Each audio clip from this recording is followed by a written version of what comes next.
Good morning and welcome to the show. It is Wednesday, so you know what that means. I have Fonda, the coupon queen, here to give us some money-saving tips. Fonda, welcome to the show, and thank you, again for coming by. My friend Fonda here. My friend Don. Yeah, we're going to sing the Barney song as soon as this segment is done. But at any rate, we talked about using clearance sections before the show. Yes. Give me the definition of a clearance section and why it's important. Okay, most stores have clearance sections, to include grocery stores. Yeah. And the clearance section is just a section of a store that has items at a reduced price. And sometimes radically reduced. Radically reduced. And a lot of people, like for holidays, a lot of people think, well, okay, like with Easter, well, they're just going to have Easter baskets and grass. Not true. Clearance sections have things that we use every day. For instance, Ziploc bags, paper plates, even trash bags. If they have a specific little holiday logo, like an Easter egg or a bunny, it's going to be reduced because the stores have to get it off the shelf. You know, it's funny you should say that. We bought a Christmas tree like a week after Christmas. And you got it at a good price. And we got it at a great price. Yep. So it pays to always shop. In the clearance sections, you'll find vitamins, soft drinks, soups, gravy, baking mixes. I mean, things that we use on a regular basis at a heavily reduced rate. And April is a great month to shop the clearance section because summer items have to come out. Summer items have to be out in the stores before May. So anything that you could think of is going to be at a reduced rate. So it's important to never, ever leave a store without checking the clearance section. So that goes for grocery stores, too. Yes. And just a little personal anecdote, I just remember when I was in high school, I worked in a supermarket, and then we had this bin for dented cans. I mean, it doesn't really affect the food on the inside. True. Cans without labels, that might have been a manufacturer's mistake. Cans with dents in them. Sometimes you didn't know what was in the can, but it was like 10 cents a can for whatever happened to be on the inside. Yeah. And people would buy it. You know, you never know. Let it be a surprise. Exactly. Ooh, Vienna sausage. I mean, who knows? Pork and beans, you know. So, I think if you're on a budget and you're looking to save some money, and even if you're not, take a chance on that clearance aisle. Yes. And in stores, clothing stores, now is a good time for parents to stock up on school uniforms, the polo shirts for kids. Now's the best time. Really? Because once May gets here, the price is gonna rise and rise and rise. So now April is the best time to buy so many different items. So springtime type items. Yes. I know we talked about, last time you were here, we talked about lawn tools and things like that. Yes. I mean, this is kind of the time of year to do that. Yeah, they're gonna start going. They're going to start going up here like any minute now. Yeah. Because they heard you I talking know, about right? it. But everything else is gonna be a win-win. Yeah. I mean, Don, everything, shampoo, everything that you can think of these are not wants. These are needed items. Yeah. I don't care if something has a picture of a bunny rabbit or an egg. I don't.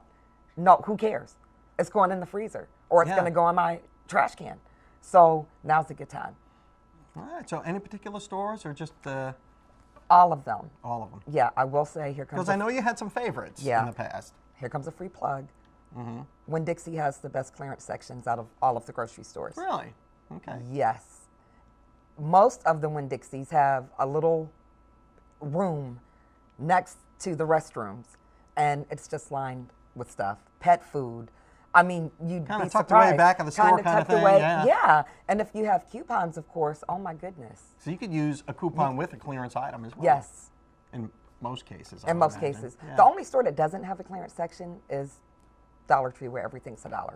But the dollar stores have clearance sections, and the grocery stores and clothing stores, Walmart, the mass merchandisers. Fonda, the coupon queen, you truly are a queen of the coupons. I try. And thank you so much for those money-saving tips, and we'll talk again next week. Next Wednesday, we'll get some more money-saving tips. How about that?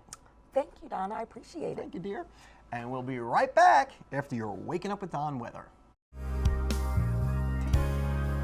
Welcome back. And we have Laura Nelson here with A-List Accounting And today she's going to talk to us about some profit-boosting habits. Thank you for coming back to the show. You're welcome. Now, tell us a little bit more about this profit-boosting habits that you'd like to share. Well, let's see. Let's start with basically businesses learning to say no. Okay, saying no to what? It's hard to say no, right? Customers that are coming in, just Okay. say. So if you're getting overwhelmed or you're taking on clients that aren't really bringing profit to you, then you've got to learn to say no to certain jobs. Okay. And not take on everything. So when, say you have a client currently and you're finding they're dragging out projects or whatnot, how do you say no? Do you have any tips for that? Probably go back to the contract you originally started and identify what you are to be doing, and then maybe do a change order and say, okay, well, now you're wanting me to do this, it will cost you this. Okay. So that you aren't losing value in what you're doing. So that is important. You said Yes. contracts. Yes. A lot of people might not realize contracts are extremely important these days. Yes. Everything is set in stone, and if you don't have that, you really can't say no, can you? Correct. Okay, Yeah. well, that's a great point. What else do we have? Basically, if you want to hire fast and early, Mm-hmm. because that way when you are overwhelmed, you're not dealing with having to do interviews, phone calls, the norm that goes along with it, and you can keep up with your stuff. Because if you wait until you're overwhelmed, basically you're now going to be losing revenue Yes. because you're too busy trying to play catch up instead of attaining more customers or And clients. Exactly. I find that a lot with my company. I didn't want to hire right away because Yeah. it was a startup and you're a little scared. Yeah. But if you don't, you end up working nonstop and you don't give yourself time Exactly. to breathe and actually be more productive. Correct. So that actually is an adverse effect. Well, that is a great tip, and I want to continue more with this when we get back from these messages. Welcome back. And again, we're here with Laura Nelsing from A-List Accounting, and she's giving us some great profit-boosting tips. So we want to continue on what we were talking about before on hiring early. Can you, expand on that? I said that as my startup years ago, I didn't want to hire early, and how that affected me. Right. What other ways can it affect someone? Well, basically, if you don't hire early, you are overwhelming yourself. You're getting stressed, therefore you are not focusing on what you need to in terms of growing your business. So basically you just want to hire early. It's going to be, you just have to take the leap of faith. Yeah. There is no guarantee? No. But you don't know unless you try. Exactly. Perfect. Now, and that will help you actually have more time to pay attention to other areas and be proactive, Yes. which is, I believe, your next point It is is. being proactive rather than doing what? Well, most businesses are reactive. They handle the situation as it comes in, putting out fires, basically a customer calls in, they're upset, they just deal with it at the moment. They're not really focusing on the future.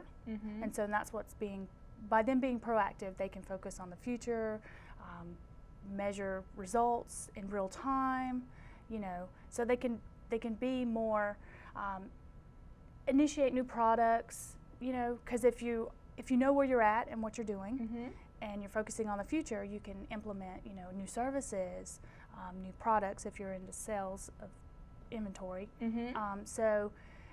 And if you're not focusing on that and you're just doing day-to-day Mundane things. Yeah. You're really not Exactly. moving forward. Right. You're just stagnant, and you're not really Correct. able to grow your business. Right. Well, and that also comes into play by having employees, because now they're dealing with the mundane Yep. stuff, and then you're focusing on being proactive. Now, what's a good way to measure? You talked about measuring, your results. Yes. What's a good way to do that? Basically, you want to measure results in real time. You don't want to wait till year end when you do your taxes.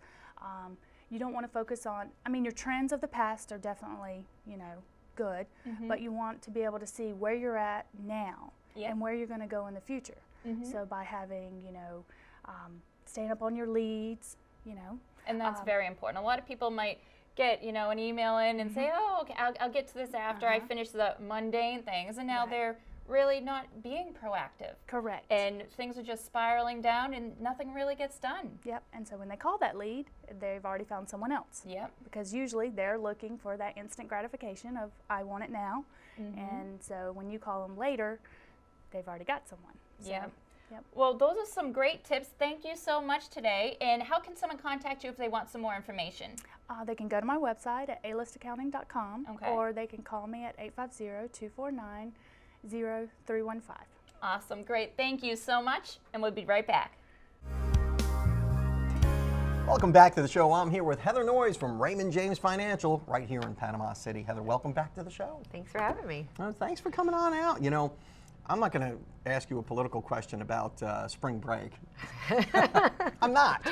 But I know we all have opinions about it, and it's really gotten a little out of hand.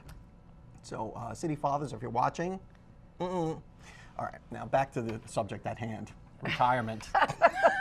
Talk about money, huh? Yeah, let's talk about money, because that's your forte. That's what you do. You manage people's money for them. Absolutely. With certain goals in mind, like retirement. What are some of the more popular ways to save for retirement and invest?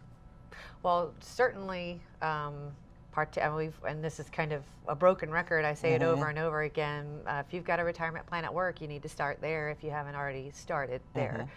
And traditionally, you're going to get a mutual fund is going to be your option, or a selection of mutual funds will be your option within the 401k. But in employer plans, they allow you a way to have the money taken out of your check automatically. It's gone before you ever even see it. It can give you some tax benefits. So I think the gone before you ever even see it is really a great option. So you're automatically putting, away. So just to put yourself on automatic pilot in a savings plan with a employer-provided savings plan, that's probably the very first thing, or the very least you can do for yourself.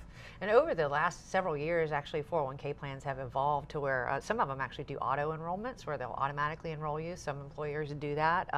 They also have some employers automatically increase it every year. So I think if that's an option, you always have the right to opt out of it. Sure. But I think that if you have that as an option in your plan, instead of having to go in and manually change that every year, or when you get a raise, if you just kind of let that happen automatically, it's something that you probably won't notice either. And then again, it'll continue to build up more and more over time. How much should you be saving? I know we talked about saving at least as much to get the match, and maybe more depending on your situation. Sure. I recommend at least 10%. And if you always save 10%, then you're going to be able to live a similar lifestyle that you had pre-retirement. But there's some issues there, because some people don't start right away. They may start when they're 40, or I've even seen people, at 50 try to figure out what they're going to do. So again, if you start early on, then 10% is sufficient. If you're older, then you definitely need to save more, and it will totally depend on, on your individual situation. Right. Yeah. So, and that's something that I can take a look at for you and show you what you need to be doing based upon when you want to retire and how much money you want to have from an income, when you retire. And I can give you those kinds of calculations and help to get you back on track if you're not on track. And it's sometimes, and I think maybe more times than not, it's not when you want to retire, it's when can you retire. I think people are working longer now, aren't they? That's true, they are. And then also there's the case of, I had a client come by yesterday and said they shut the doors down, and they're in the oil industry, shut the doors down, so you might have to retire sooner too, and so being prepared for that as well. And a lot of those pension plans, like from years gone by, are just gone. Yeah, I mean, some of those big companies, you'd work for 20, 30 years and you'd get a pension from the company, have just evaporated. Oh yeah, there's most of the corporations don't have pensions anymore. If they do, they grandfathered in, some employees, but any new employees after, in the last 10, 15 years, they're definitely not in. The government still offers that Furrs, and of course military, and the state has a pension still. So if you work for a government agency, if you work, federal government, state or local, you usually have some sort of pension thing going on, but there's always a 401 or something, or a TSP type situation that you should be contributing to. Absolutely, because there's still not enough. If you that pension amount may make up 40% of your income. And then we can't really count on Social Security. Right. You know, maybe it's there, maybe it won't be there when we get to that point, but that should only, you know, augment your retirement, not necessarily be the main event. Right. Yeah. And Social Security, too, you know, that was originally when it was created, the average life expectancy, though, was, I think it was 68 or 70. I mean, it was low. And now the life expectancy is far beyond that. So Sure. I think that's part of the problem. That's a whole nother show, though, with Yeah, it Social really Security. is. Yeah, right. Well, live long and prosper, Heather Right. Noyes. Thank you so much for that advice on savings and retirement. And we'll talk to you again next week about what we can do about retiring and what we need to be comfortable in our older years. And we'll be right back. Welcome back to the show. I'm here with Dan Hines from Hines Consulting, and welcome back to the show, Dan. It's so good to see you. Good morning, Don. How are you doing this morning? I'm doing pretty good. You Very know, good. As you know, we recently, you know, suffered a loss in my family, Yes. and you know, the questions of life insurance and things like that had all popped up.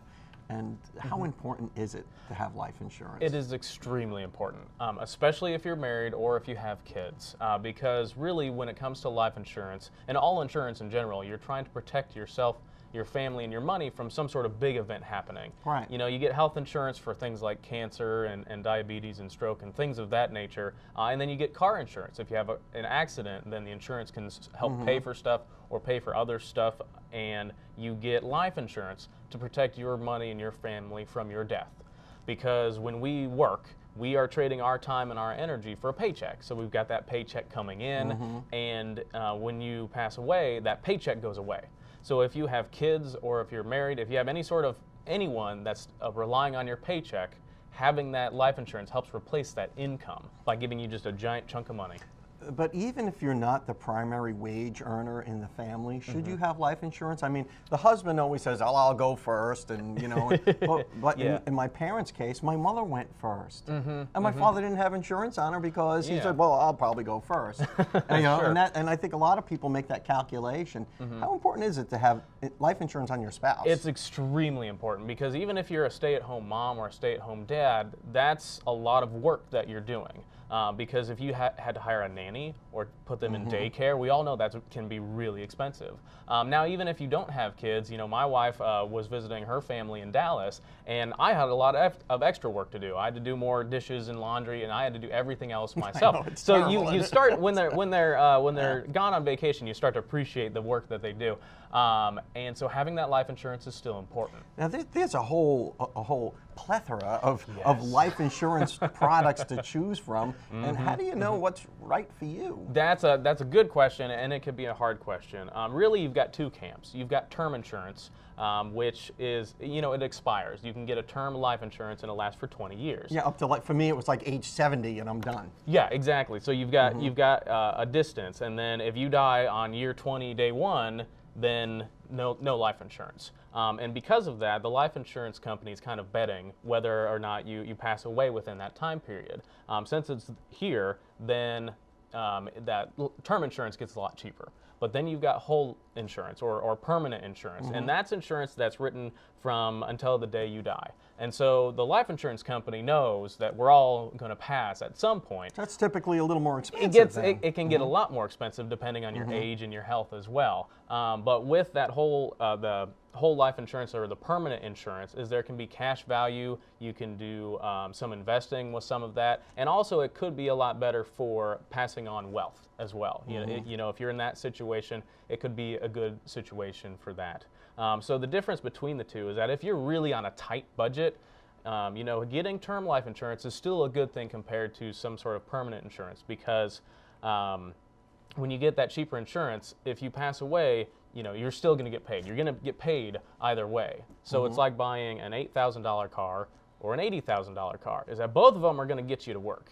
But which one can you afford? And I know my credit union gives us, you know, accidental death and dismemberment or whatever. Yes. Just for having an account there. Yes, good. Which is, I think a lot of people overlook that. I mean, because accidents do happen. You don't have to die of a disease or die of old age. Right. I mean, you could get in a car wreck tomorrow and that'll be the end of it. That's true. So what I do suggest is that if you're going to get life insurance, make sure that life insurance policy covers everything. And then if it's a tiny bit more to get some accidental death, that's okay. But it's not something that I push a lot of people to go get, because when you're dead, you're dead. So it's whether it's an accident or not, you still want to have that life insurance. Make sure it covers everything that you need. Yeah, and you got to make sure that you don't leave your family holding the bag. Yeah. Trying to, you know, piece their lives back together when you're gone. And trying to figure out how much life insurance to get, that can be tough as well. But really, the general rule of thumb is about 8 to 10 times your income.